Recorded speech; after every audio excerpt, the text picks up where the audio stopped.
Hi, Matt. Hi, Paula. How are you? I'm well. Thanks for sending that presentation along. That's really helpful. Sure. Did you want to open that up, or do you want me to open it and share it? Because usually I'm taking the minutes, and then if Okay. you need to flip back and forth, you're able to do that. Yeah. Okay. That's what I will do. Do you And mind? What's that? Do you mind? No, I don't mind at all. Yeah. And there's actually a few little tweaks I need to make to it right now before we start. So I can do that, and then I'll go through it, and then I can send you a new version tomorrow, and I can send you a PDF also if you'd like. Yeah, PDF. If you could send it so that I'm able to just throw it in, like so it has margins. Okay. I don't know. I think I can do that. I'll give it a try. Yeah, when I print the PDF. I'll figure it out. Don't worry about it if it's a hassle. Okay. Hi, Alice. Hello.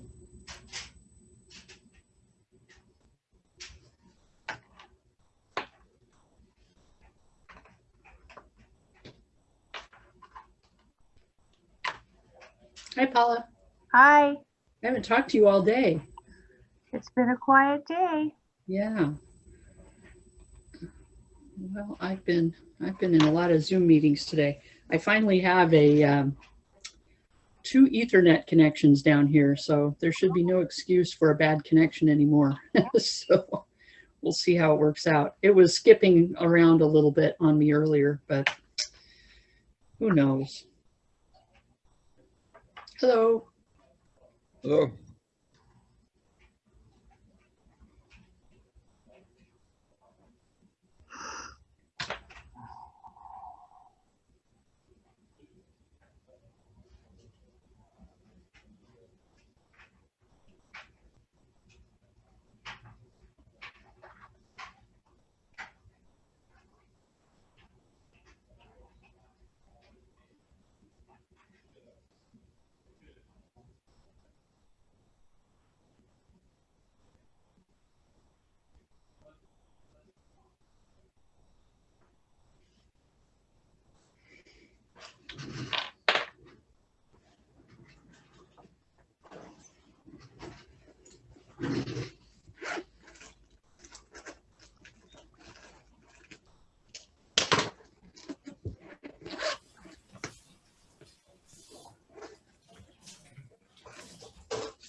Alice, I'm gonna need a minute to get everybody muted. Donna's gonna lead the pledge. So if there's a little hang up, that's why. With the flag salute, you mean? Yeah, she's gonna lead the pledge. Oh, okay. I have to get over to that screen and mute everybody, and I'm a little nervous. I'm ready to roll with any of it. I told Dawn that I didn't tell Dawn anything. I asked Dawn if she would be willing to kind of lead tonight's meeting, and she said yes. So there you go. So hopefully I won't have to talk very much. Right, Matt? Are you going to keep track of me? See how many times I speak up. We'll have to see if there's any necessary way. I thought about it. Could you even see me waving when you were frozen, or did you not see anything? I did see some waving. Yeah. But I think I saw it a little too late. It should be better today.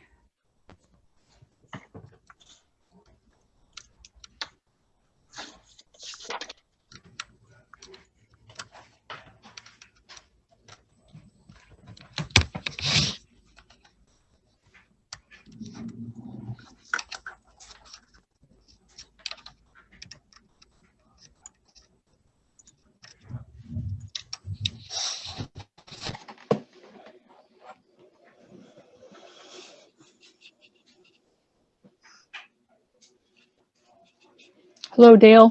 Good evening. How are you guys? Can you hear me? Yes. Okay. It's it's dark and mysterious over there, Philip. Yes. Yes. Wow. It's the holiday spirit. Are you going to light a candle? I am a big candle guy, so yes, that would not be unlike me. It looks like you're like maybe outside at a campfire or something, No, I'm in my office. No, okay. I have photos of myself from camping trips, and that's what it looks like when there's like campfire dark. I wish. It was a dark and scary night. He's going to start out. We're still in Hanukkah, I think. Are people lighting candles? I think my friends who are Jewish are. So, yeah, you could light a candle. Okay.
I feel like there should be music or something. Holiday Well, tune. we'll all have to sing together. A Go one, for it, a Philip. one, a 1, 2, 3. I'm doing everyone a favor by not singing. You are all safer if I do not sing. I know a few beautiful Swedish Christmas songs.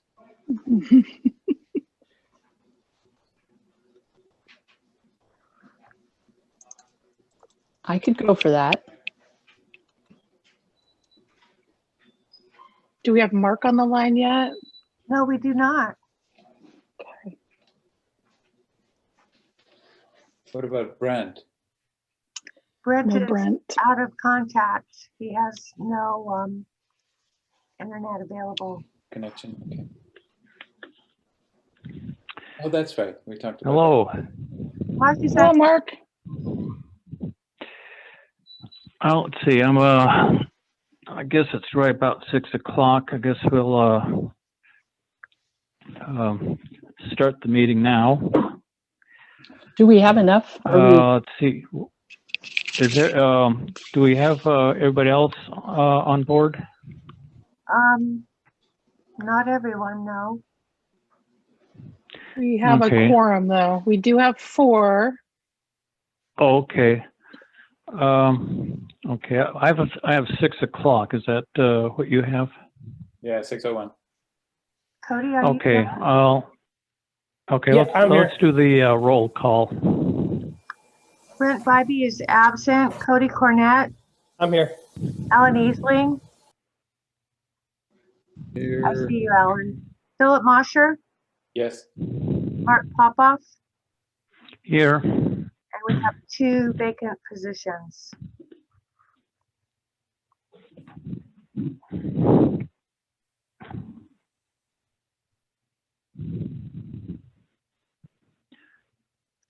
Do you want to do the pledge now? Yeah. Okay. We'll do the Pledge of Allegiance now. Do you want to lead in that? Don will. Just a minute. I need to share my screen.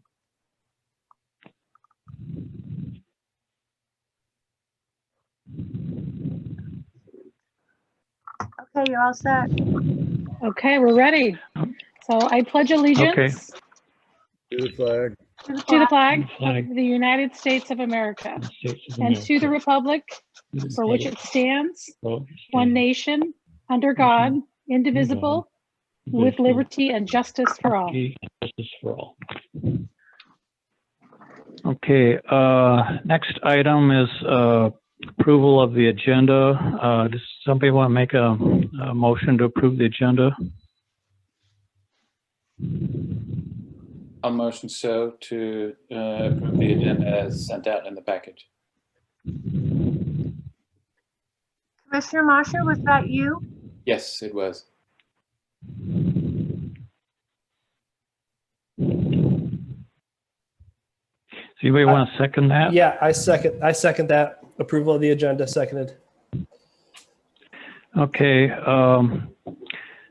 see, all those in favor signify by saying aye. Aye. Aye. Excuse me, Chair Popoff, Vice Chair. I need a Yes. show of hands. And when your screens are black, I have nothing for the record. So you know the little hand thing doesn't show up on the video. For the permanent record, I need to see faces and hands raised. I'm sorry to sound like a nag. That's okay. I am in transit. I'll be in a stationary position in 2 seconds. Okay, but were there any opposed? No. I guess there were no opposed. Thank you. No problem. Okay, are we ready to go on to the next one? Yes. Okay, approval of the agenda. I'm sorry, approval of the minutes. Does somebody want to make a motion to approve the minutes? I will make a motion to approve the minutes. And do we have a second?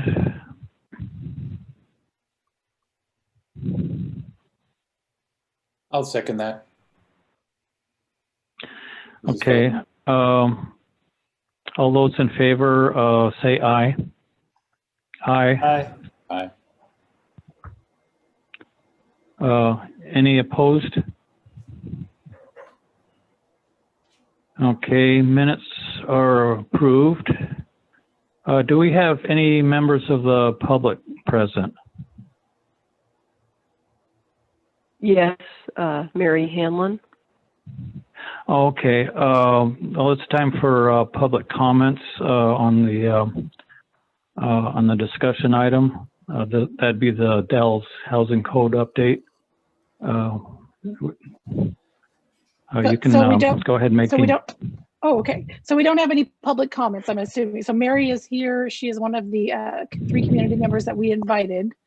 So I'll go ahead and I think we're ready for me to jump in and do some introductions. So Okay. First of all, I want to thank everybody for being here tonight.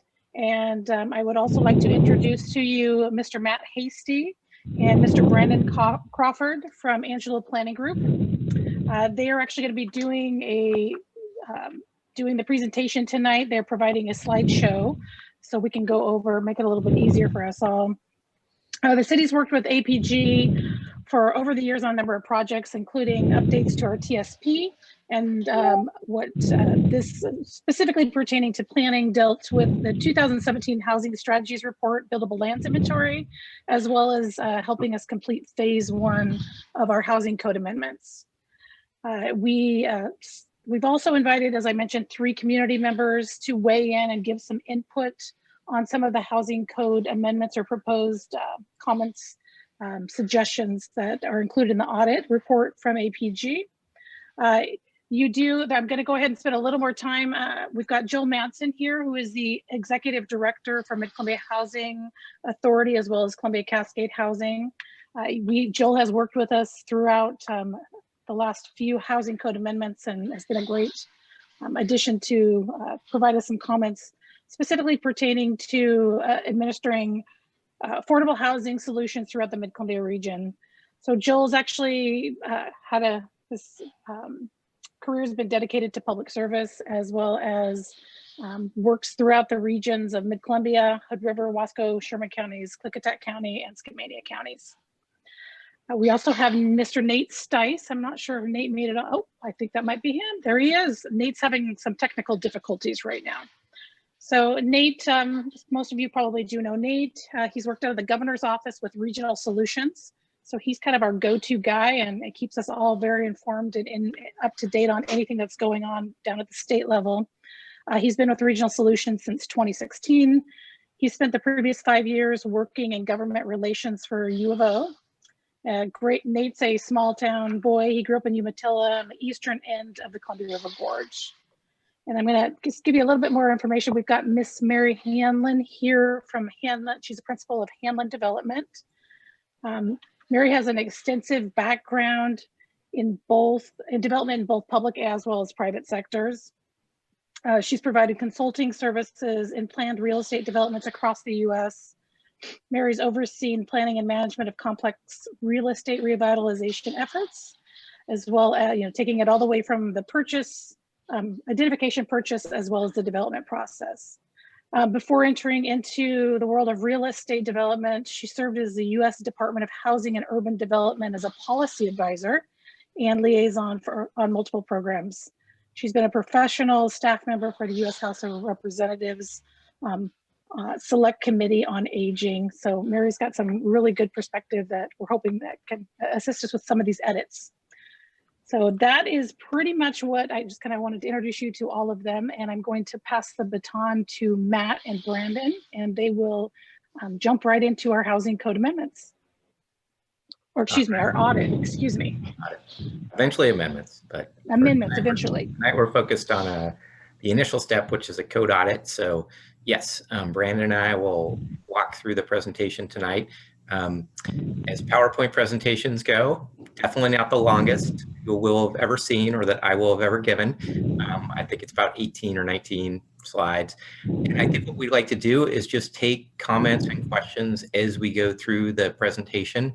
There may be times when we say, oh, we're going to answer that, or we're going to address that in a couple of slides. But I would welcome people to just let us know if they have questions. For Paula, did you have something? I was just, the recording is marred by some heavy breathing. If you could move whoever's doing that, maybe if you could move away. Thank you. If I may recommend that everybody who's not talking mute themselves, that would help a lot. Yep, always a good idea. But if you do want to talk, I would say you can either you can either use the raise hand feature in Zoom, or we're not a big group, so the people we can see on the screen, you can just physically raise your hands and we'll see you. And if people haven't used that raise hand feature, on the kind of the bottom part of your Zoom screen, you see a little icon called participants. And if you click on that, it opens a little window over on the side, and that shows all the participant names. And down on the bottom right corner of that, you'll see the raise hand button. And that's how you raise your hand. And then if I just did it and a little blue hand showed up next to my name, you click it again for a lower hand and it goes away. So that's one way, just so that we don't talk over each other. But again, not a huge group, so feel free to just raise your hand or start talking, and that'll probably be fine too. Yeah, I've done these with like 40 people, and then you really want to use the raise hand feature. I'll start walking through the presentation. Again, if you have questions or comments, just fire away. I'll do the first part of the presentation, which is kind of primarily an overview. Oh, I need to share my screen too. Sorry about that. I had the presentation open, but I wasn't sharing it yet. Let's see.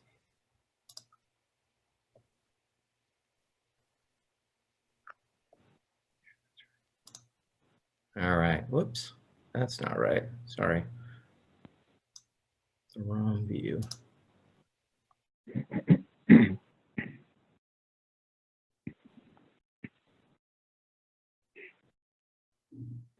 There we go. Okay. Is everybody seeing that on your screens there? Yes.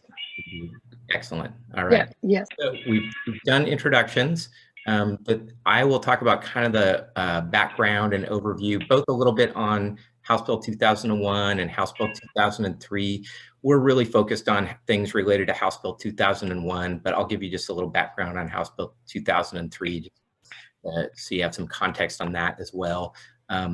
Brandon will talk about kind of the findings of this code audit, and then as part of that, some other standards related to middle housing that we could explore as part of this process. And then I'll cover kind of the last couple of slides. And one of those last slides to get Dawn and Josh to kind of chime in and help us with when we get to that point. So that's how we'll walk through this. So just to kind of start out, I think we just had a cat join the meeting. Yes, there's a cat in the background there. Yeah, I got rid of the cat. She's down in the basement, so go ahead. All right. So just a little background on House Bill 2001. So this was passed by the Oregon legislature in 2019. Kind of the main gist of it is to expand housing choices or options, and sort of essentially a broader set of residential areas within cities around the state. It applies to medium cities, and you all fall into this category, cities between 10,000 and just under 25,000 population. And sort of the gist of HB 2001 for medium-sized cities is that they be required to allow duplexes on any lot where they currently allow a single-family detached home. It's not quite as simple as that, and we'll get into that in talking about the code audit, but that's the general gist of it. Any lot or parcel where you currently can build a single-family detached home, you'll be able to build, or you need to be allowed to build a duplex on those same lots in the future. And then for larger cities that are 25,000 or more in population, as well as all cities in the Portland metro area that are over 1,000 in population, which is basically everybody but Maywood Park, if people are familiar with that, that community within the Portland area. They often get a little exception because they're so tiny. Anyway, all those other cities, they're required to do more. They have the duplex requirement as well, but they are also required to allow for other forms of what's called middle housing in residential areas throughout their cities. And other forms of middle housing include triplexes, quadplexes, townhomes, and what's called cottage cluster housing. So you all don't have to meet those same requirements. And actually you are already sort of meeting some of those requirements, not quite in the same way that HB 2001 lays them out, but you're already doing a fair bit for a medium-sized city, I would say, towards that end. But again, you all really just need to, in terms of complying with the House bill, you need to meet those duplex provisions. The state, let's see if I cover this on the next page or not.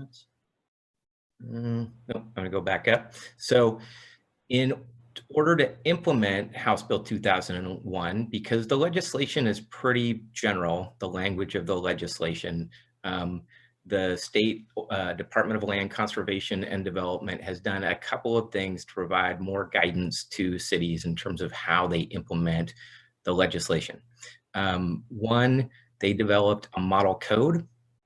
The model code is something that cities can use voluntarily, but if they don't adopt their own code requirements by the deadline set in the legislation, then the model code can be applied to them. So it can be used in that way. And cities, if they want to, can adopt that model code in whole or in part. They could adopt pieces of it and then say, hey, for these other pieces, we really want to adopt our own tailored code language. So it's kind of this modular approach. And our firm helped DLCD develop that model code. So we're pretty familiar with the model code provisions. And then the second thing DLCD did was to adopt a set of administrative rules that provide some pretty specific, and I will say fairly prescriptive guidance in terms of how cities can and really need to apply the legislation or implement the legislation. So, and those administrative rules and the model code were just adopted last week, which is, so we're kind of doing just in time planning here. They went through about an almost year-long process with multiple advisory committees to review all that, lots and lots of public comment. They had meetings kind of around the state at the start of the process to, they called them community listening sessions to get information on that. And then they had 3 hearings of the Land Conservation and Development Commission, and at their most recent hearing, which was a special hearing in December, again last week, the commission adopted the administrative rules and the model code. So it's pretty fresh out of the oven at this point. So I'll just say a little bit about House Bill 2003 as well. Again, it's not really directly what we're doing here tonight, but I'll just mention it anyway. Excuse me, it was adopted by the legislature at about the same time. It requires cities with 10,000 or more people to conduct housing needs analyses every 6 to 8 years.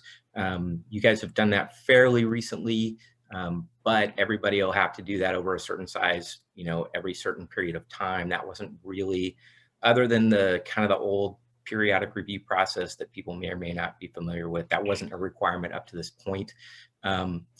And then it also directs the Oregon Housing and Community Services Department to conduct a regional housing needs analysis. That's initial analysis has already been done, and it can be used by a lot of communities as kind of a source of data and information about housing conditions of households, and also people who are homeless around the state. So there's a lot of good information in there.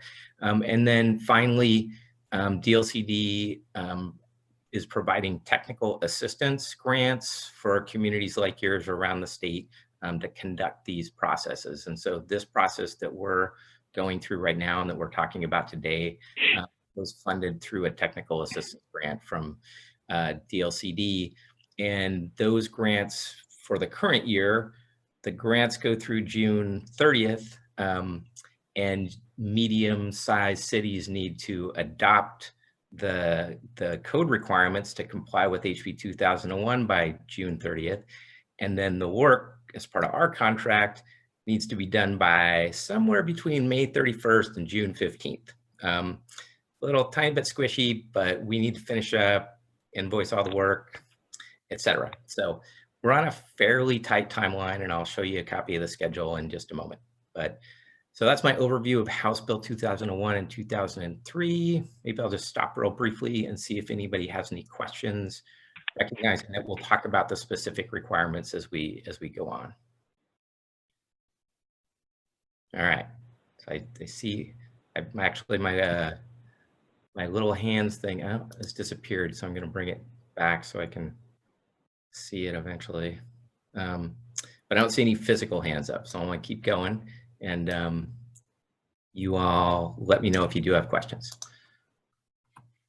I already mentioned some of this. You all received a grant from DLCD for this process. And our firm is helping you with this. There's another firm that's part of our team called Cascadia Partners.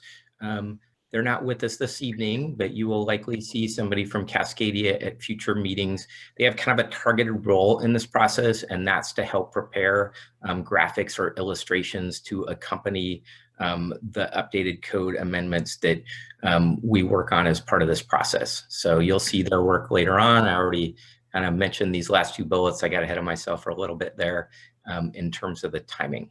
June 15th, we have to be done, and June 30th, the amendments have to be adopted. And that's all medium cities have to adopt those amendments by June 30th. The large cities, because they have more complicated things to do, they get another year. So they've got a little more time. So just in terms of sort of the schedule and the flow of work for this process, that's what this schedule is showing. We kicked off the project in September. You know, we already were fairly familiar with your development code and your comprehensive plan, but we reviewed those things in more detail. We put together the project schedule. We sat down and talked to your staff, as well as the grant manager from the state and one of their housing folks who's assisting with this, just about priorities and objectives for this project. So we got that done. And then since then, we've been working on the draft code audit that we sent you all in advance of this meeting. So the purpose of the code audit is really just to start to say, you know, here's what the legislation and the administrative rules require you to do. And here are ways in which you either already comply, your code's already consistent with those rules, or ways in which it's not yet consistent. We haven't started to say, okay, if it's not consistent, what do we do to update your code? That's kind of the next step. So the first step was just to assess the code, audit the code, talk about how it is or isn't consistent. And then the next step will be the draft code update task 3 there. And we'll essentially put together a set of potential amendments to your code in chunks. In some cases, we may present you some alternative approaches. We may say, hey, here's one way to do this, here's another way to do this, and get your feedback on that. We plan to have 3 meetings with you all, essentially, to do that. And as I said earlier, in a lot of ways, you're already consistent with the code, with the model, with the OARs and the House bill. So some of this might be fairly straightforward. Again, there may be some ways you can think about going a little above and beyond, and we'll talk about those.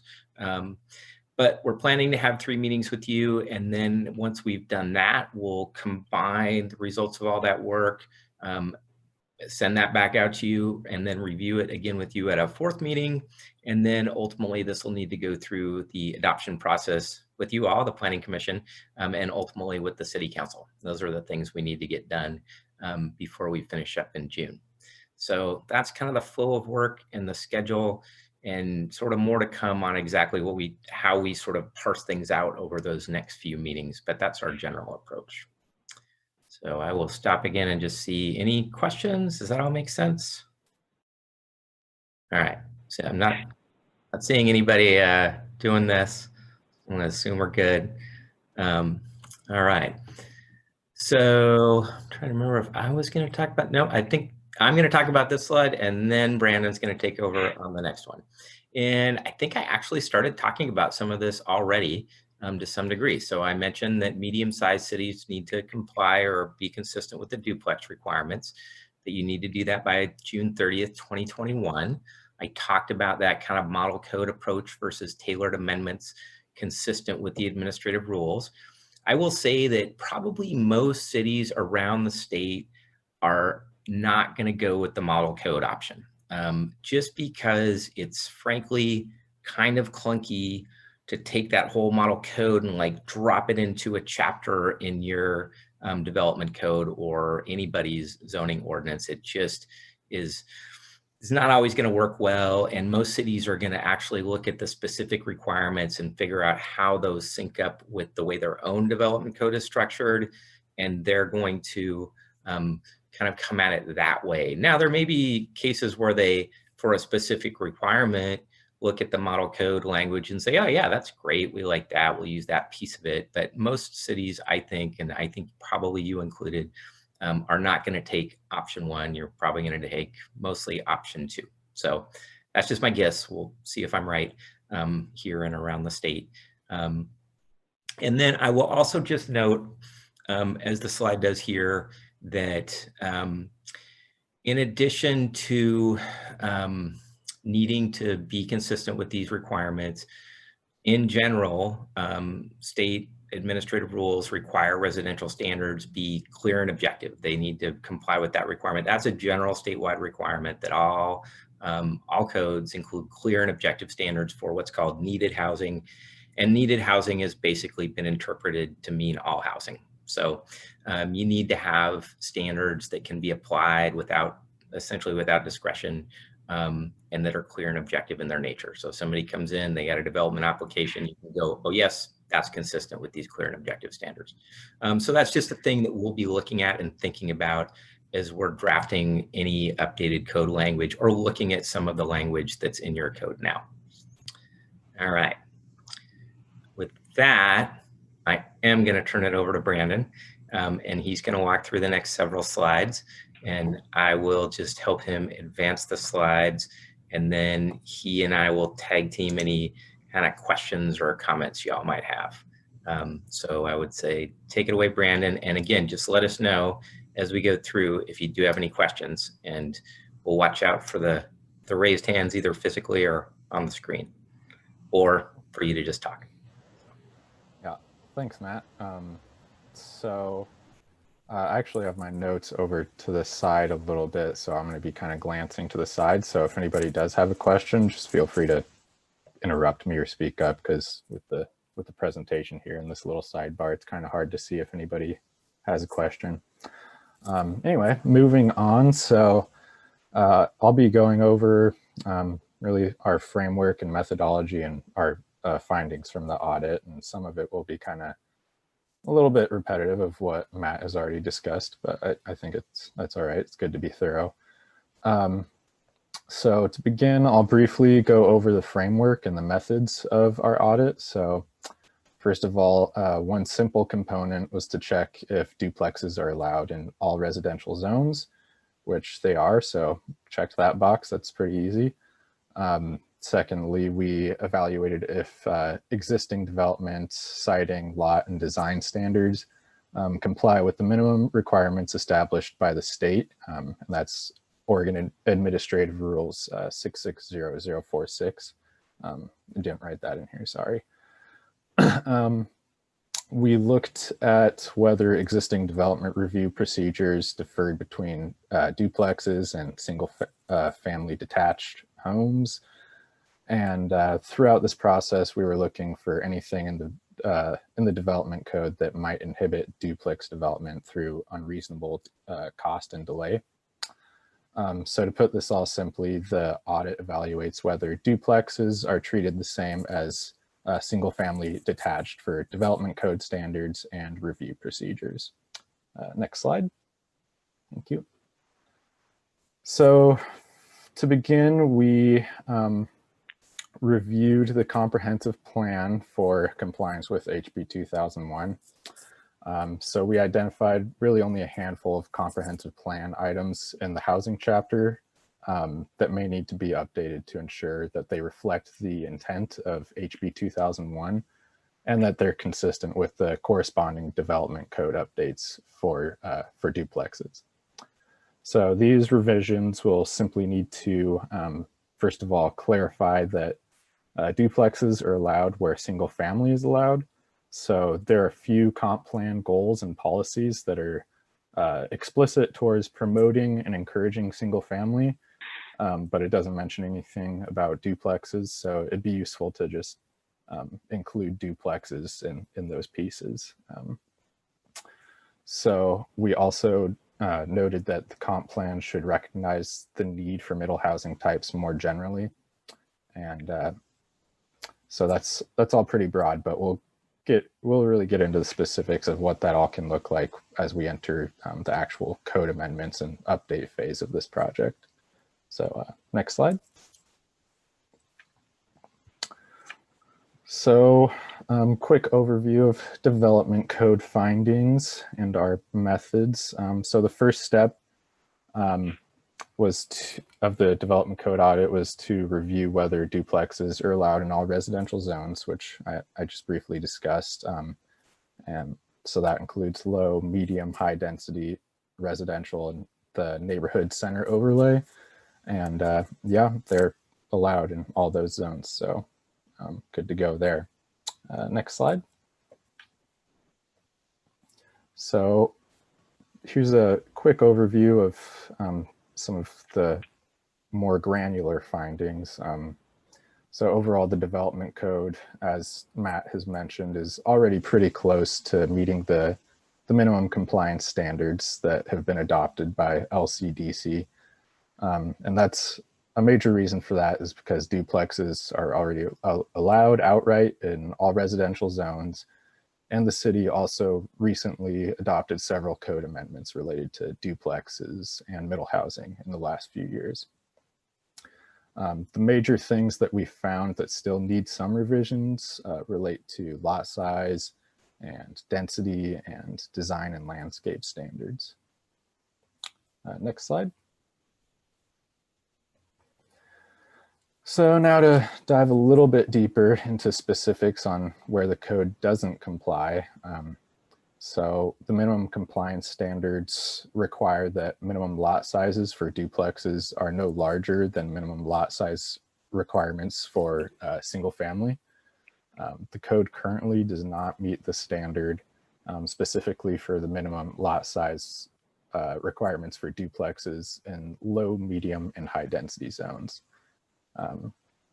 And then the compliance standards also require that duplexes are exempt from maximum density requirements, which the DALS currently doesn't offer that exemption for duplexes. Compliance standards also require that minimum parking requirements do not exceed 2 spaces per duplex. The city currently requires 2 spaces per unit. So for a duplex, that would amount to a minimum of 4 spaces. So it's also important to note that duplexes will still be allowed to develop more than 2 spaces. It's just that the city can't require that duplexes provide more than 2 spaces.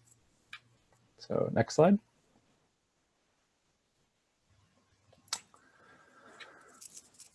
So we found that also found that single family detached is exempt from landscaping requirements for completion prior to occupancy, and that exemption doesn't exist for duplexes. So essentially that same exemption will just need to have to apply to duplexes as well. We also looked for anywhere in the code that doesn't have clear and objective standards for duplexes, as Matt already mentioned. And we found just a couple provisions. So in the design standards, we found that duplexes are required to have traditional front entries. So the word traditional here isn't really defined in the code, nor is it really measurable or objective. So that'll need to be addressed in the code update and amendments. And then also in review criteria design standards, duplexes are currently required to have the appearance of a single family house, or just of a single house, I guess. And the appearance of a single house also clearly isn't defined anywhere. And it's kind of subjective, so that'll also need to be updated. Next slide, thank you. Oh, there you go, yeah. So also as a part of this audit, we revisited some of the other recent housing code work for the city and reviewed how previous code amendment recommendations have been addressed so far. So, Brandon? Yeah. I'm going to maybe suggest before we talk about the slide, we just see, I haven't seen any hands come up, but I just want to make sure and see if people have any questions about the things we've said, sort of specifically related to duplexes and the things we found related to compliance with the OARs. I'm not sure that there are, but I figured we'd just take a quick pause and see if people have any questions on that, and then we'll talk about this one.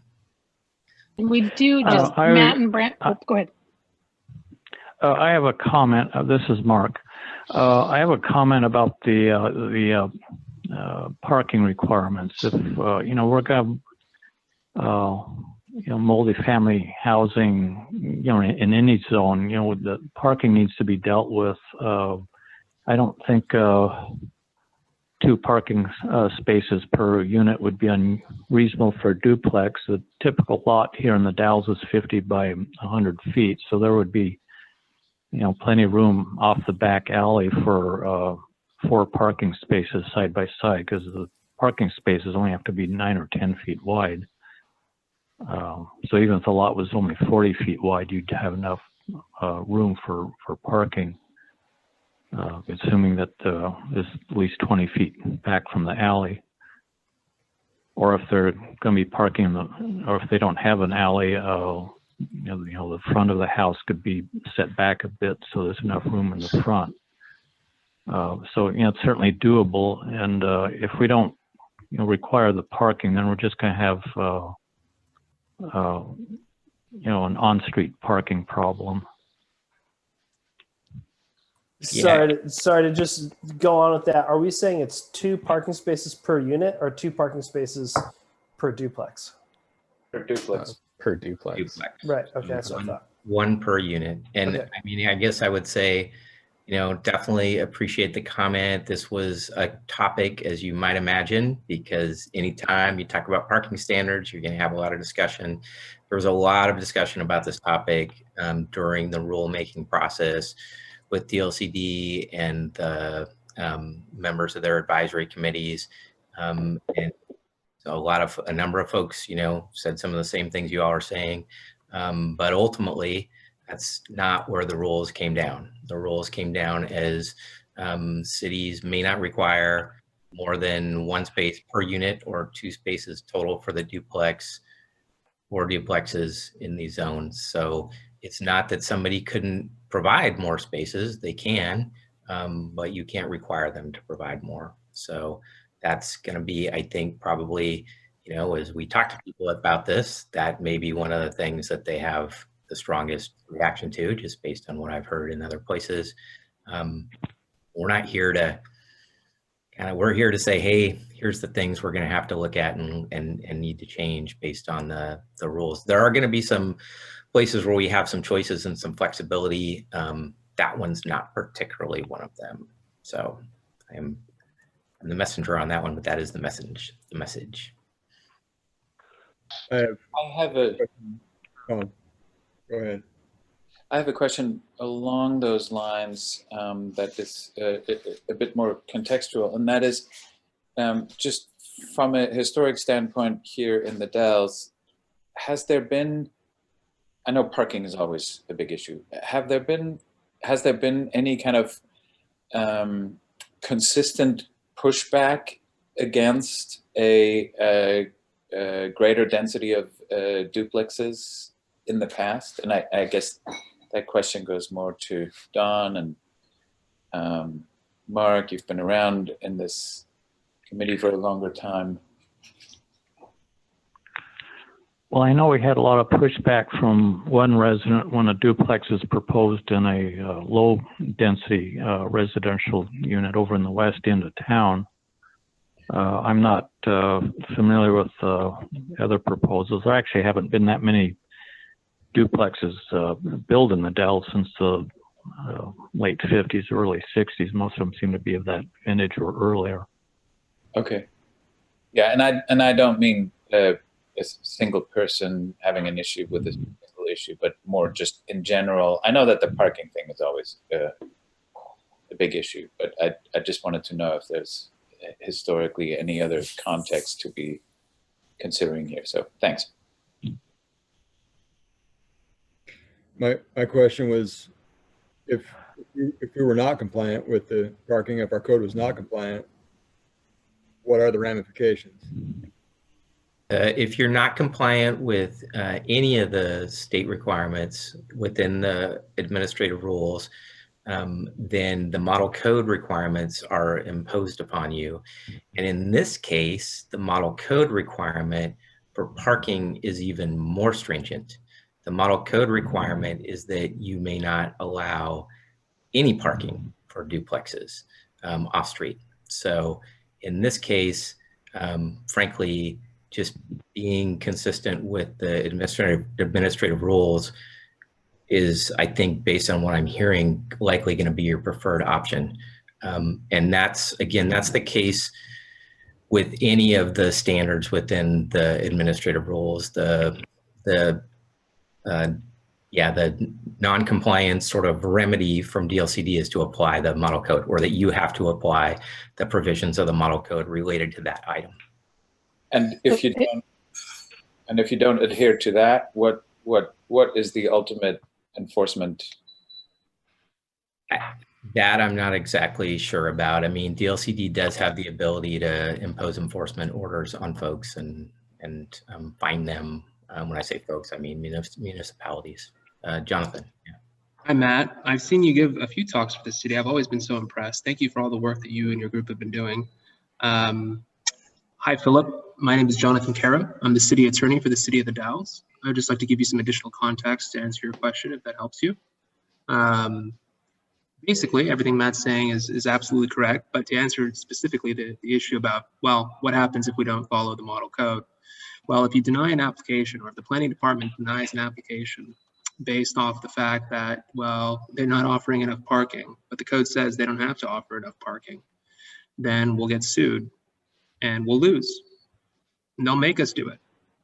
So it's called a mandamus action. It means that we must do something, and the failure of the city to do that thing, that gives rise to the liability associated with the suit. A federal court, I mean, not a federal court, I'm sorry, the state court will step in to enforce this, and the city will be compelled to follow it and to approve the application. That was exactly the clarity of answer I was looking for, Jonathan. Thank you so much. You're very welcome. So just to add to some of the comments that are kind of following up, we do have maybe the minimum requirements. That doesn't mean that a developer can't come into our community and want to provide 2 parking spaces per unit. And a lot of it just depends on what that developer wants and what they need in terms of, the market they're trying to serve. So minimum requirement, we would have to follow the state's requirement, but somebody could build more parking spaces. I have a non-parking question if it's time for that. Yeah, go for it. I was just curious after reading all the materials. Oh, sorry, for people. This is Mary Hamlin. I'm just calling in. I'm not on Zoom. I was just wondering if this review is an opportunity to look more broadly at the comp plan, the planning regs, the zoning regs, the building regs, as they affect the ability to develop housing in the Dells, or if this is really just to get uniformity around duplexes and single family housing in all of those documents. I'll start to answer that question maybe, then we'll see if Alice or Don have anything to add or revise what I say. That's a really good segue to this next slide that Brandon was about to cover. Before I shut them down a little bit. So there are some there are some other things that the city of the Dalles has already done related to middle housing. We are pretty focused here on middle housing. We weren't planning to look much beyond that in terms of looking at standards related to kind of larger multifamily housing development in the Dalles, or kind of back to a full set of standards for single family detached housing. But the city adopted or prepared, and I believe adopted, a housing needs analysis and a housing strategies report back in 2017. And I'm going to try not to steal too much of your thunder here, Brandon, but a little tiny bit, maybe. They adopted that then, and it included sort of a variety of recommendations related to the city's development code, as well as other strategies that are not just code related. And a number of those are pertinent to or related to middle housing, to the other types I talked about: triplexes, quadplexes, row houses, and cottage cluster housing. And you've actually, as a city, implemented a bunch of those recommendations. There's a few that haven't been implemented, and we did see this as an opportunity to talk about a few of those things that haven't been implemented and see if you're interested in kind of moving forward with some of those things. So the kind of short answer is yes, within certain sideboards, at least in terms of how we've thought about this project up to this point. So, and Dawn, Alice, you have anything to add to that? I just, the one, if you can't hear me, Paula knows well to wave her hands, because, am I doing okay? All right. Yeah, my connection's been funny all week. What I'll say about this is that we have Matt on a grant. Matt's team, Matt and Brandon, are working for Angelo Planning Group, and they're working for us to bring our code into compliance primarily, and that's the grant funding that we received. But what I want to invite is, if you, in reviewing our code, have identified some other areas where we could be making our code even better, then please suggest those. Because when Matt and Brandon are done with this grant and they ride off into the sunset in June or July, something like that, then we can continue improving our code. So I just want to open up that possibility, is that primarily this grant is to bring ourselves into compliance with the state requirements. That said, we should always aspire to think big and think about ways we can make our code even better. So anyway, just give yourselves the freedom to suggest good ideas as they come up.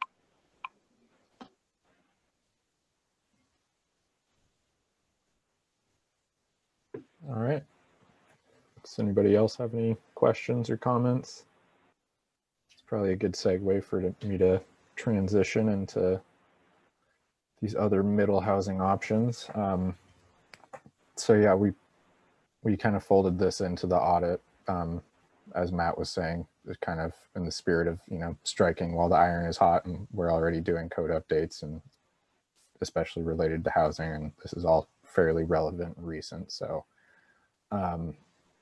yeah, what I'm referring to here on this slide is specifically recommendations, many of which that were adopted by the city, that were provided by Siegel Planning, and I believe we also helped out with that a little bit. And their recommendations were also somewhat based off of our recommended housing measures from the previous study in 2017. So it's kind of a combination of things that are feeding into this right here.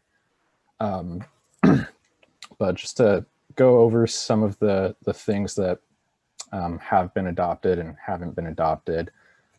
So the city also adopted the recommendation to define and allow cottage cluster housing by creating a new chapter for a cottage cluster. So that's also a middle housing type that is required for large cities, as Matt has mentioned. Not required here, but it's just, providing further housing options for the city. And then there was also a recommended amendment to remove the neighborhood compatibility section for the low density zone, which has been removed. And then also another recommended amendment to remove the design standards encouraging separate entrance for upper story units in some attached housing types.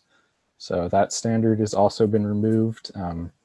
And I believe that was removed because that can be kind of considered as a barrier to providing middle housing types and can be cost prohibitive. And then there were also several recommendations for development standard updates in the RM, the RH, and the NC zones that have either been fully or partially adopted. And we go into a lot of detail as to how those were addressed in the code audit report. And on the next slide, I'll get a little bit more detailed with that. So before that, though, I'll just quickly review some of the recommendations that weren't adopted. One recommendation was to update the RM zones design standards to be clear and objective, which have not been addressed yet to date. And then there are several parking related recommendations that haven't been adopted, such as adjusting minimum parking requirements and offering parking credits. And then height and density bonuses were also some recommendations that haven't been adopted. And then next slide. Thank you. And here's a just quick snippet or excerpt from the code audit where we actually get into detail and specify exactly where the code, where in the code things have been adopted or where they've been updated or where they weren't adopted or where there were just no recommendations at all. So, so based on this table here, you can see that green indicates that the recommendation was fully adopted. Yellow indicates that it wasn't adopted, but it was updated and brought closer to that recommendation. And then red, as I just mentioned, just means it wasn't addressed. So there were recommended amendments for a lot of the development standards. The city fully adopted a lot of the single family detached related standards that pertain to lot area and orientation, as you can see on the far left where it's all green. Then they also just made a lot of other updates throughout other middle housing types, specifically more towards 2 dwelling and 3 dwelling units. And can go to next slide. So the city staff has also been compiling a list of proposed code amendments, many of which will either help bring the city into compliance with HB 2001 or will help encourage the development of other middle housing.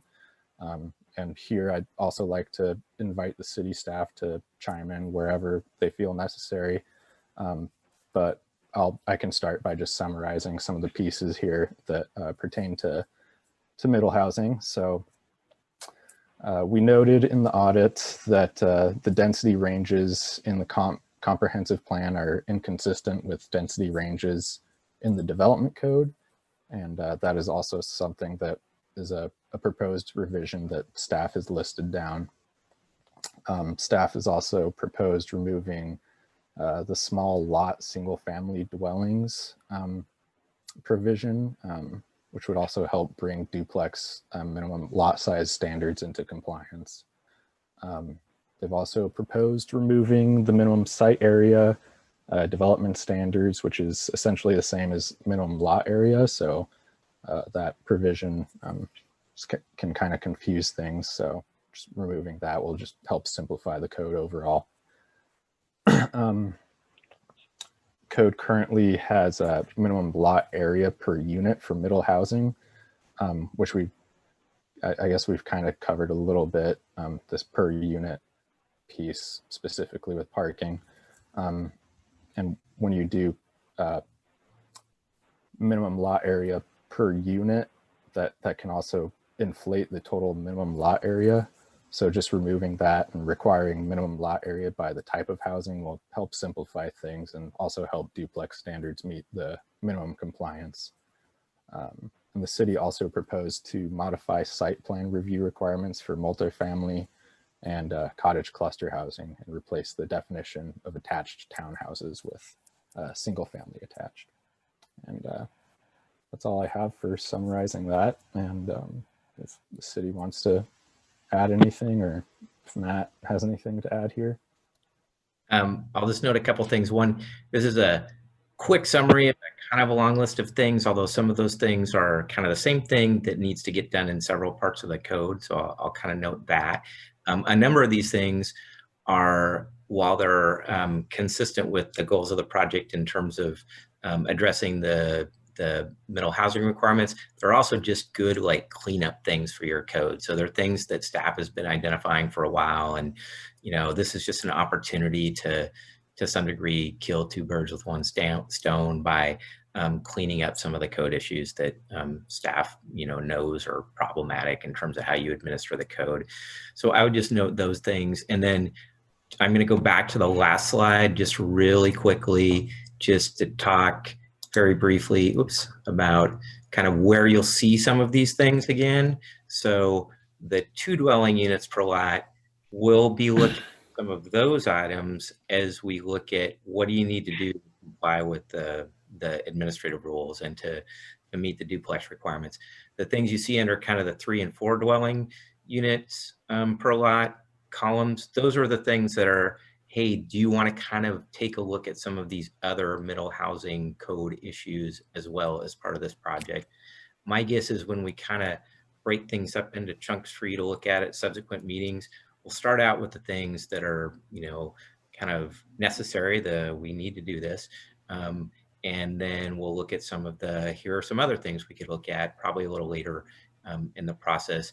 And when we ultimately take things to Planning Commission and Council for adoption, I think we would also want to sort of separate those things out so that we don't have issues with adopting the things that are required to meet the administrative rule requirements versus things that are sort of optional. We don't want to kind of mix those in 2 separate, or we want to keep those in a couple separate ordinances. And I'm going to want Jonathan's comments on that for sure, but I think we just want to keep it clean from a compliance standpoint versus other things that you might think are really good ideas, but not strictly necessary to comply with the OARs. So hopefully that's makes sense.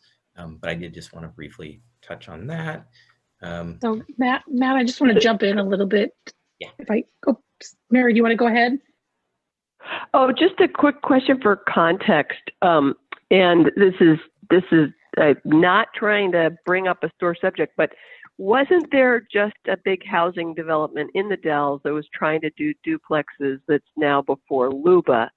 And so I'm just sort of, that's what I generally understand. And I'm just wondering, these codes are all about encouraging that. So I'm wondering what folks' mindset is towards what maybe appears as a contradiction in goals or outcomes.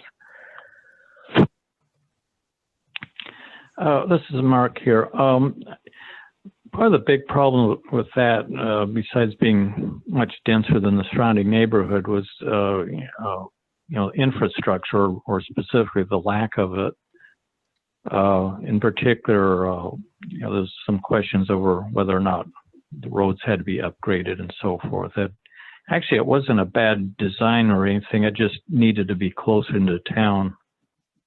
I sort of feel sorry for the people that, that proposed this. They probably should have gotten either a fast yes or a fast no rather than having to go through all this. But I think we have a zoning problem. We need to look at that because there's some places like out there that, need to be downzoned, and other places where we, could probably, increase the zoning density or even just simplify the zoning. So, high, middle, and low density is just, have one residential zoning for the largely built up areas in small lots, and probably maybe a zoning for planned unit developments like what they were proposing out in, you know, larger areas that where you have several acres and where something of that sort would be feasible if they had to also put in, you know, the necessary infrastructure. That makes Mary, complete sense, but this code, doesn't this code challenge that idea of the city's ability to do that? Like, I'm not, I promise I am not proposing one way or the other. When I looked through these regs, that just kept, the paperwork for this meeting, that just kept kind of jumping to the forefront of my head. It was, and I Mary, get that there should be residential. Yeah, go ahead, Dawn. Right, no, sorry. So just so you know, we did have in that, or at least proposed in that development for the subdivision, it was all single family lots, parcels. They were attached single family houses. So we didn't have any duplexes. I don't think we had duplexes. Josh is shaking his head. We did not have duplexes. Okay. But it could potentially have duplexes, obviously, on any of those parcels. So in terms of density, we've been as staff taking a look at enforcing our density. We have the provisions in our code and we are actually requiring density standards to be met.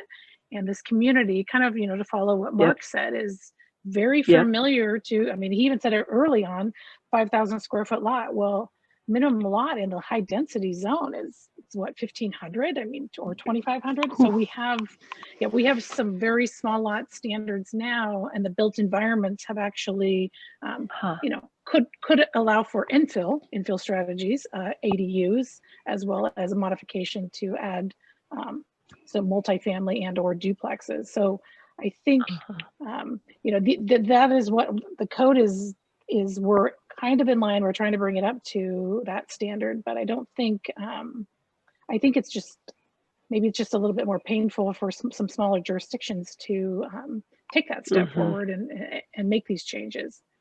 And this is the kind of the statewide rub, I would say, and it's why we have you at the table. It's why the Planning Commission gets appointed to the group they are, and why we have the 3 extra experts at the table, because it is a priority at the state level to make our codes more friendly to denser development, and to have more. What that translates into is more housing options for folks, for a variety of different incomes.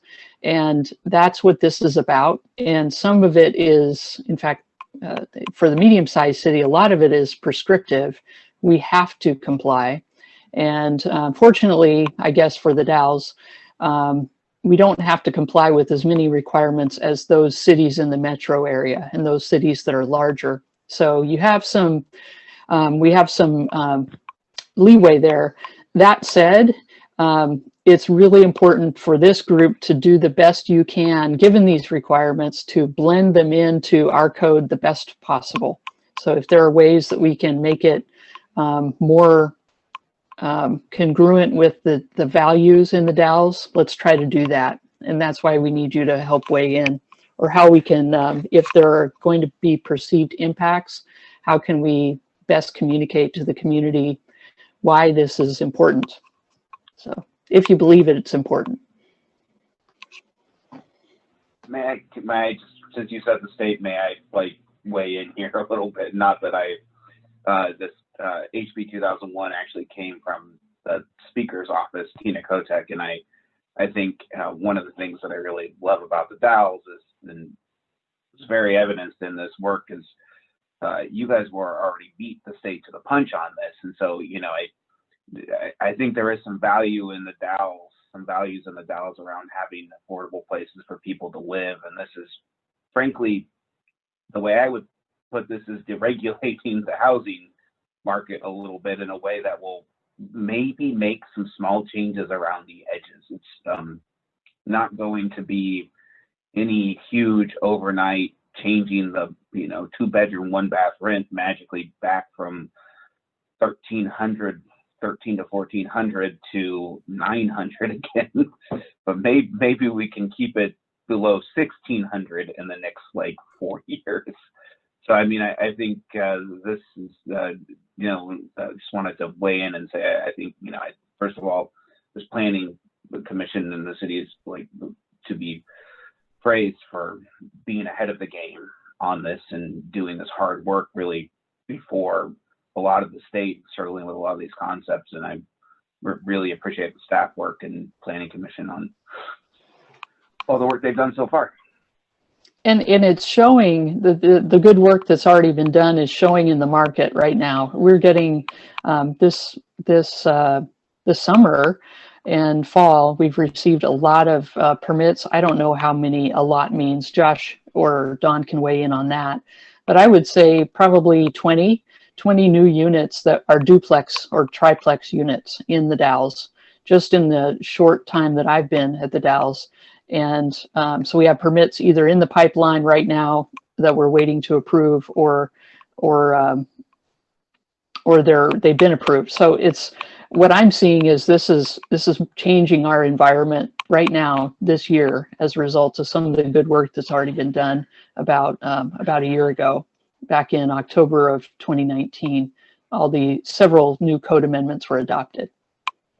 And just to kind of jump in quick on that, Alice is correct. We've had quite a few duplexes, and I will say, Josh and I both have received concerned neighbors wanting us to deny the structure because it's more dense than they're used to, or it was a vacant parcel of land. So kind of like what Nate said, it's going to be difficult for us to get people to change that mindset.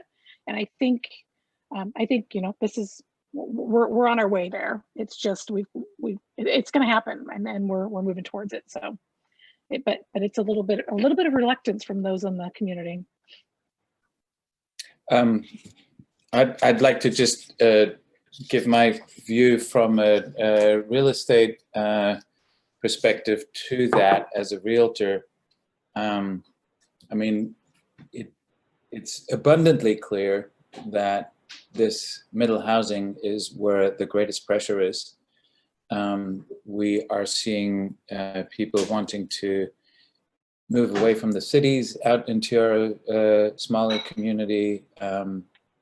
We're seeing investors being more interested than ever before in our small community. And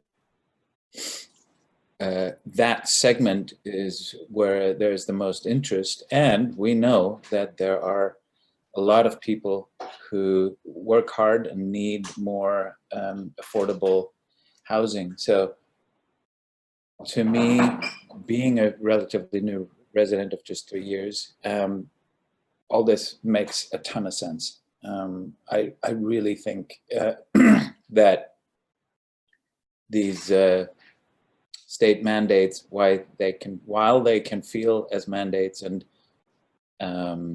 imposed, I think long-term make a ton of sense, especially in a city whose growth boundaries are so clearly restricted by the scenic area, which I also think makes sense as a preservation of cultural and geological and natural history and recreation. So from a real estate perspective, I really think all of this makes a ton of sense. And as I hear the requirements, I personally feel like, yes, that's awesome. That's exactly what we need.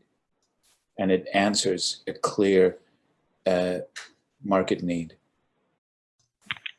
Thanks, Paul. I've got a question. What price range are we talking about when we talk about middle housing? So I'm gonna just kind of respond to a couple things, and then we'll see if Philip can answer that one better than me, because I'm not a realtor and I'm looking at those price ranges. But I will say I would echo some of what I've heard. I mean, I think really good comments.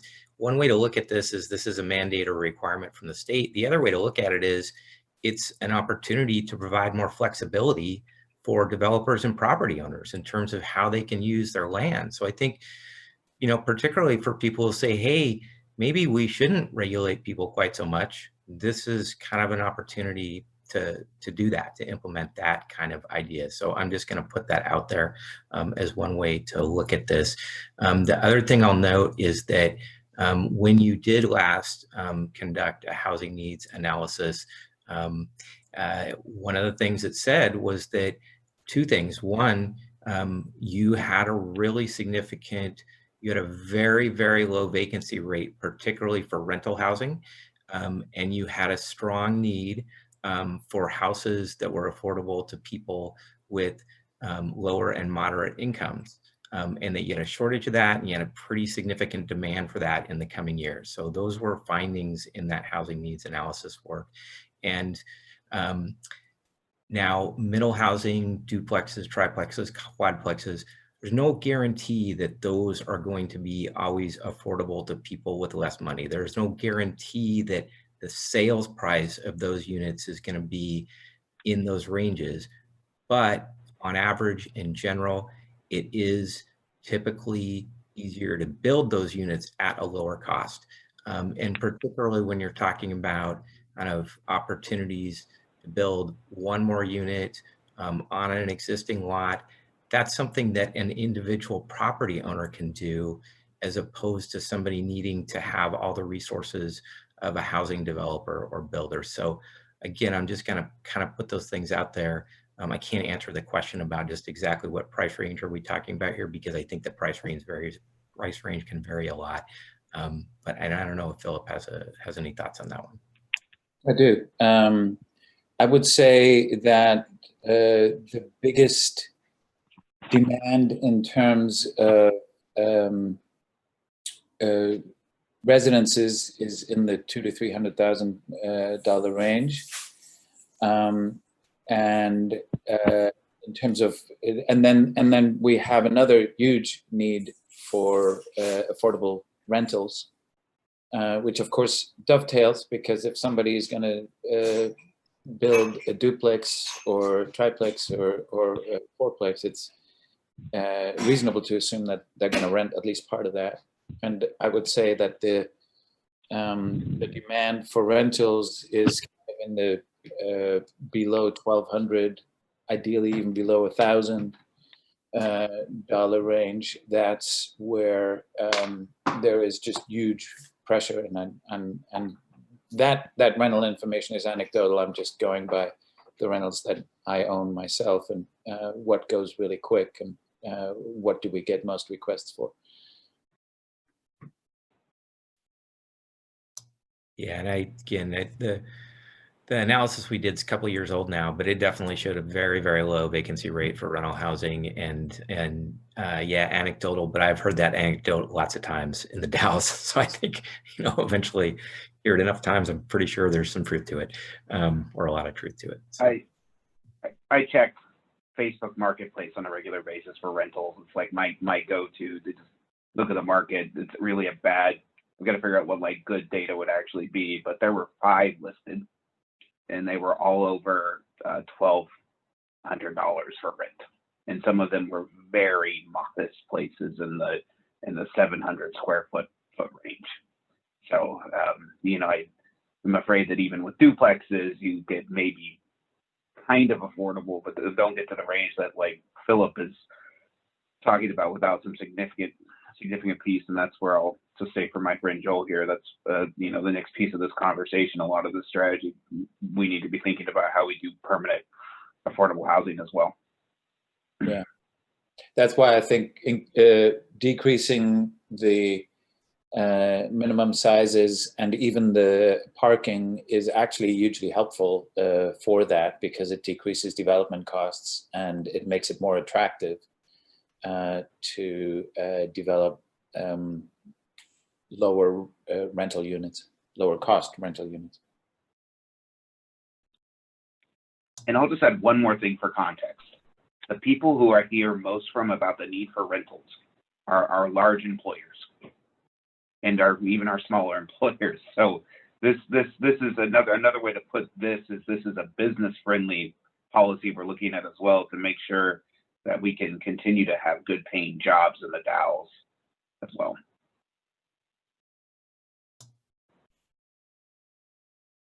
All right. Great comments. Any other just questions or comments on what we've talked about so far? And also, Don, did you have anything to add on this slide in terms of just some of the kind of housekeeping or clarity sort of amendments. Is that a reasonable summary or? I think that's a great summary, and I've said it in my head, so I hope I'm not repeating myself. If there is a good thing about COVID, it did allow staff a little bit of time, especially when we were on our 2-month lockdown, to actually go through our code and type out what we've had in issues. And since I've been at the city, I've always been very good at, you find something in your code, you circle it and you flag it for later to go back and do a revision. So Josh and I diligently put some lists together. We were lucky enough that a group of these potential amendments fit within this grant and within this code amendment. So we will be bringing you other code amendments in the future, not through Matt, but so that a lot of these are just things where we scratch our heads and go, this just doesn't make sense, or just a lot of housekeeping, like Matt said. So that's one of our benefits of COVID. Some cleanup. Thanks, Don. All right. Any other thoughts? In terms of the presentation, just have a couple more slides to kind of wrap things up, but anything before we move to those? All right. I do have one comment. The large bulk of affordable housing that we have in the middle housing range is actually what's standing now in the general downtown area. Basically that area between Middle Creek to the west and I guess it's called Dry Hollow to the east and maybe even beyond.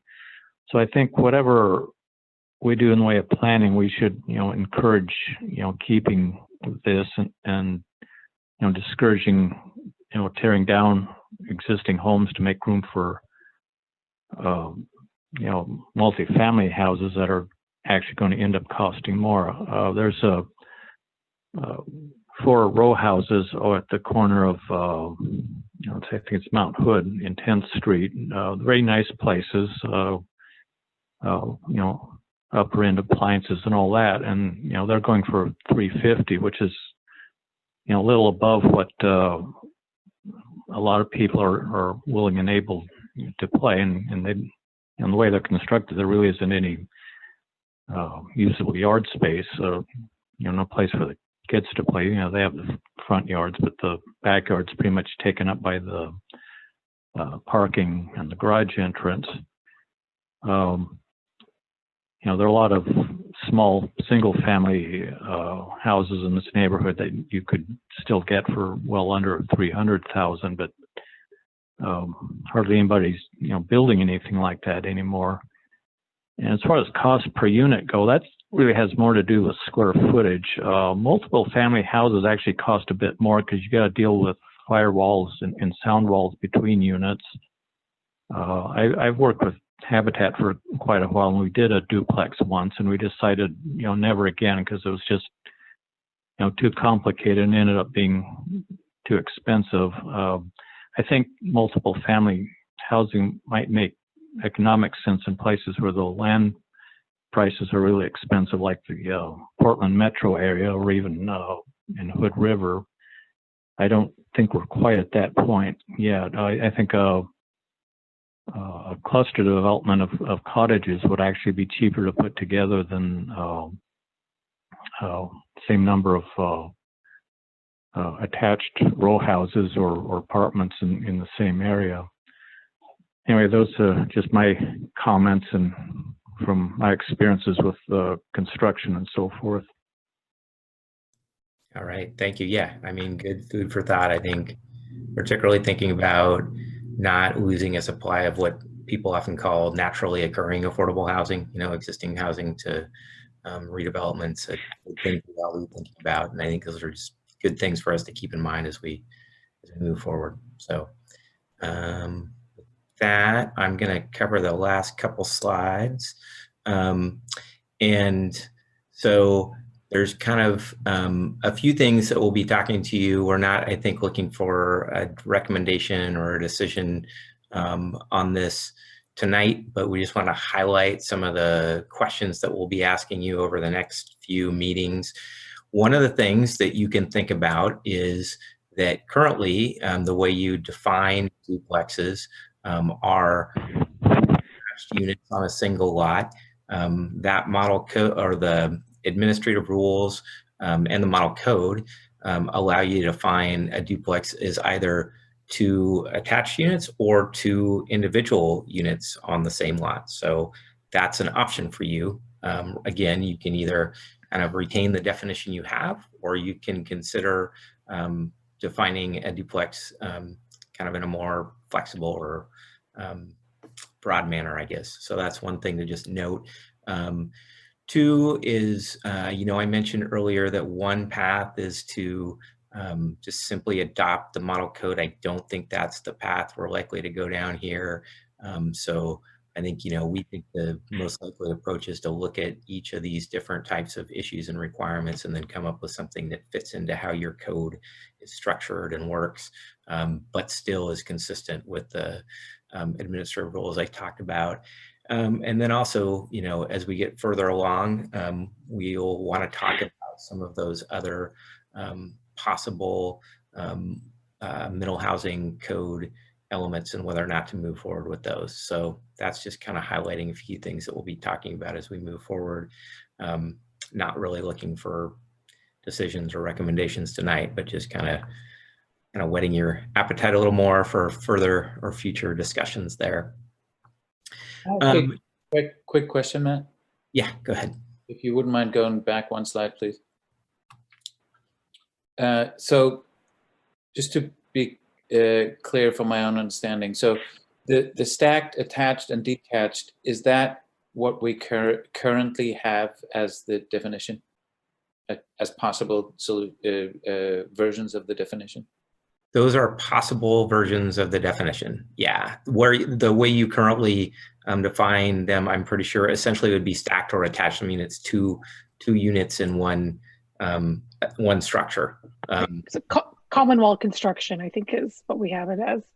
Okay, and so the difference between an attached duplex / a detached duplex and a townhome or townhouse would be that a townhome or townhouse has enough space for each of the units to be its own lot, or what? How is this different from a townhome or townhouse? The way the middle housing administrative rules define townhomes as individual units on their own lot. So each unit is on a separate lot, whereas duplexes, triplexes, quadplexes within the administrative rules in the model code, in each case, that's 2 units or 3 units or 4 units on one lot, on an individual lot, or a single lot, but multiple units. And so that model code and the administrative rules define those as either being attached units or detached units, but all on one lot. And then the townhomes again are on each unit's on its own individual lot. So and that's how your code essentially defines townhomes. Okay, and the same would be true for triplexes or quads? Same's true for triplexes and quads. They're defined in the administrative rules as 3 units on one lot, and I'm pretty sure that's the way your code defines them as well. Okay, thanks. Since you're defining terms, can I just ask one question? When I was reading it, it said that tiny houses are on wheels, and I've been working on that, kind of following that for about 15 years. And the reason they went to the on wheels was as a workaround because local areas were not allowing tiny houses. And I think the Dalles has discouraged them too. And I was just wondering, I think their acute and practical options can be very affordable for people and might be suitable for some. Is there a way to address that kind of housing in this process? So I'll start out, and I'll also say before I say this that we could spend a lot of time talking about tiny homes and what tiny homes means and how different places define them. And you're right that one type of tiny homes are tiny homes on wheels, and they need to meet certain building code or other requirements. There are, in some jurisdictions, tiny homes that are not on wheels, they're on a foundation, and they're essentially defined by their size. in those places. And I'm going to stop right there because, again, we could spend a lot of time on this. In terms of your question of, is that something we could look at as part of this process? I think we could have some discussion about it. I don't think that we would probably get to a point of being able to draft a set of development code requirements around tiny homes. Because I think that would just not be something we could reasonably do in the space of time we have. And with the opportunities we have to discuss things. That's just me saying that, and I'm going to stop and see what Alice and Don might have to say about that. So, well, what I want you, the group, to do though is keep dreaming big about what is possible in the Dalles, because I think these creative ideas would work here. I really do, and I actually think that there are enough folks that would support it if they knew more about it, knew about its options. So what I want you to be able to do, Mary and everyone else, is pitch ideas. If we can't get to it in the context of this grant-funded project, we will keep a good list of aspirations that you may have and projects that we can take into the future. So pitch the ideas, and if a majority of you like it, we can put it on a list. So anyway, that's all. And I'm sorry, Dawn, you probably want to add something. No, that's perfect. And Mary, just so you know too, we did approve a new section in our code from our last amendments that includes cottage cluster development, which is what I would say is more of like a stick-built, smaller home. It kind of reminds me of like what they did in the 50s for housing types where you had the shared lawns. And I mean, maybe I romanticize them too much, but I think that cottage cluster is something I'm still waiting for the right developer to walk in the office. Well, I guess maybe not. Maybe call us on the phone, because we don't do that anymore, and have a conversation. And Josh and I have talked to a few people that have been interested. So it's the cutest idea. So I was wondering if that was how you were defining it. So, yeah, that makes sense. And again, from a real estate perspective, I would say at least twice a month I get asked about tiny homes and cottage clusters. And just looking at the really pretty amazing success of the closest cottage cluster to us in White Salmon. I forget what the name of the development is, but you guys probably all know it. Wires End. Yeah, thank you. What? Cody. What's it called? Wires End in White Salmon. Wires End. Okay. I mean, I have two hands full of people who are waiting to be able to buy a home there. So I think there's huge interest and huge demand. And the fact that you have provisions for cottage clusters in your code already, frankly, puts you ahead of most other communities in the state. There's not that many communities around the state who actually have provisions specific to cottage cluster housing already in their code. So it's one of the types of housing that those larger and Portland metro area cities need to look at in response to the House Bill 2001. And so a lot more communities are going to need to develop code provisions related to that. So again, you guys are kind of an early adopter on that one.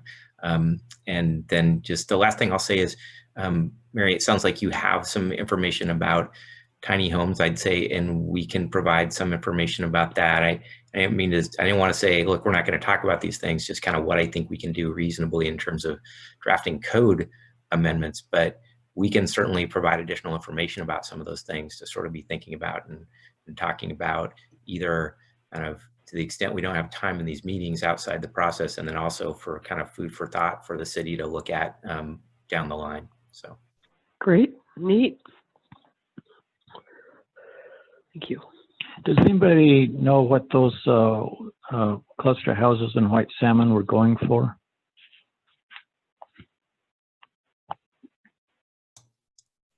I do not know. I think they're in the mid 300s. Does that sound right, Cody? God, that's crazy. Yeah, that sounds about right, but a lot of those are just sold internally. I mean, Yeah. I haven't seen one of those come on the market in years. Yeah. And I agree, Mark, it is crazy, and it is White Salmon.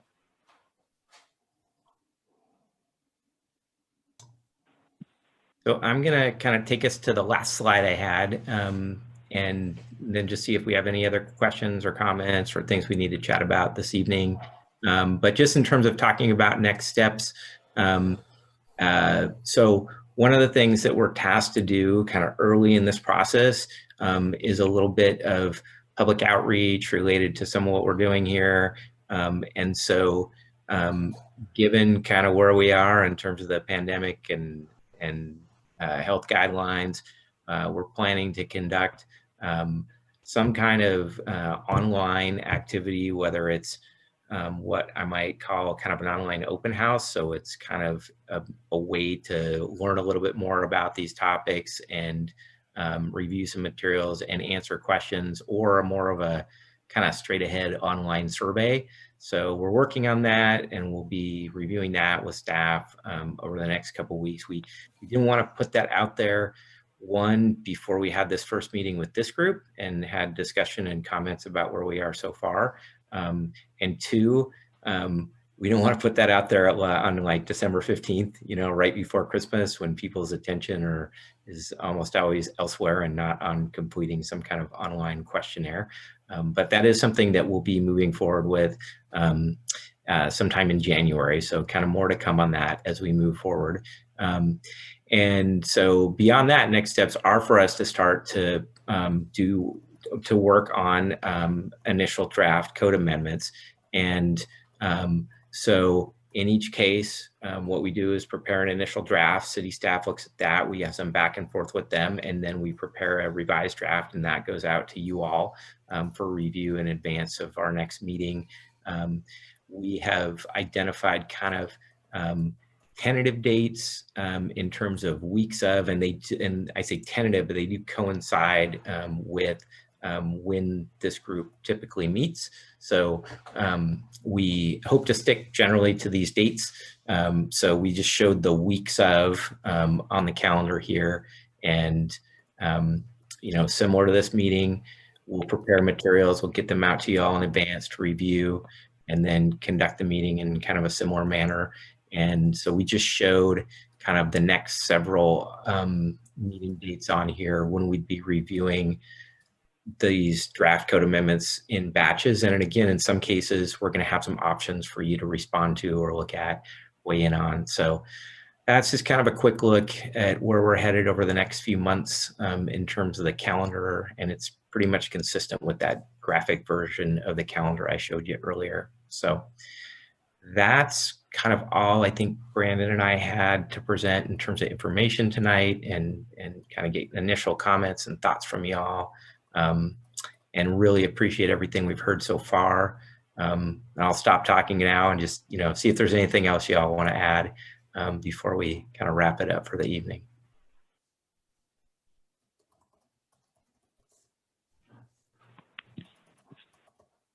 Looks like I've maybe worn you all out myself with some help from Brandon. So that's no worries. I would say, you know, if after this meeting you're looking through the materials we've sent you, you have additional comments, questions, thoughts, you know, please send those along to Dawn and Josh and Alice. They'll then, of course, forward those to us, and we'll do our best to respond to those.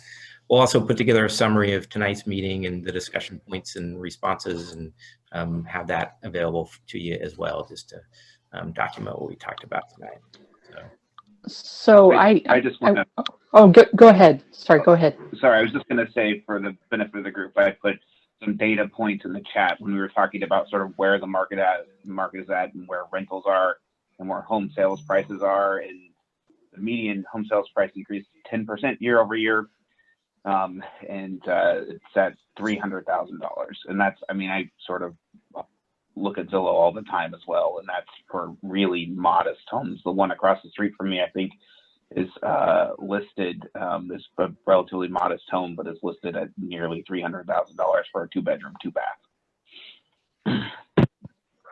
And the problem is, a lot of the times they need about $100,000 of work too. So if somebody were moving in, they'd have to spend a whole lot more money.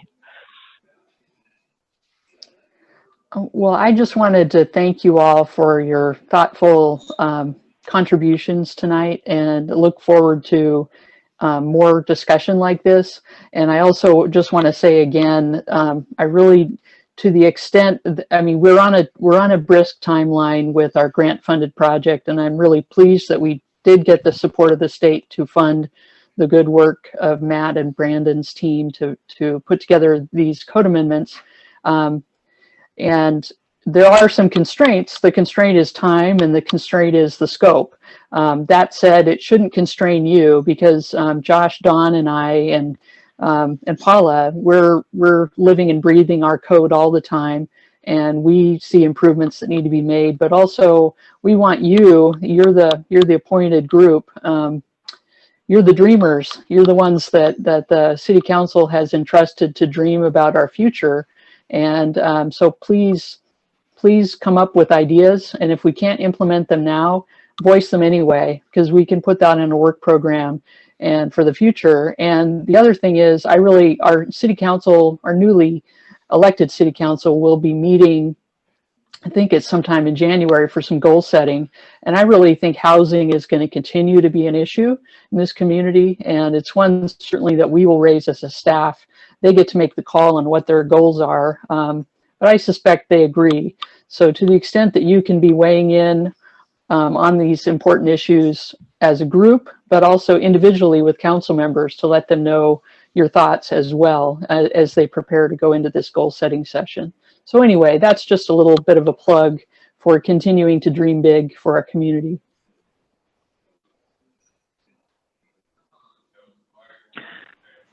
Is there any more staff comments? I don't have anything more. It was a nice summary, Alice. Thank you. What about the commissioners? Anybody have any comments?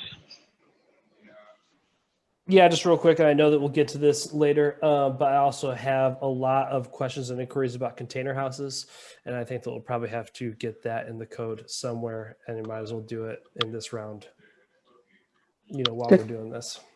Thank you we can do some research on that too. Cody.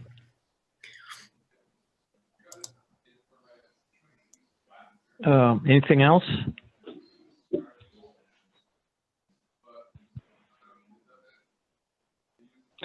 Well, if no one else has any more comments, I'll adjourn the meeting.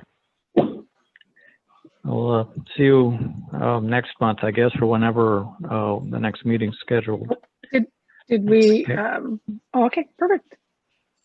Okay, sounds good. Okay. Happy holidays. Yeah, happy holidays. Yeah, happy holidays. Everybody. Thank you. Thanks, guys, for coming.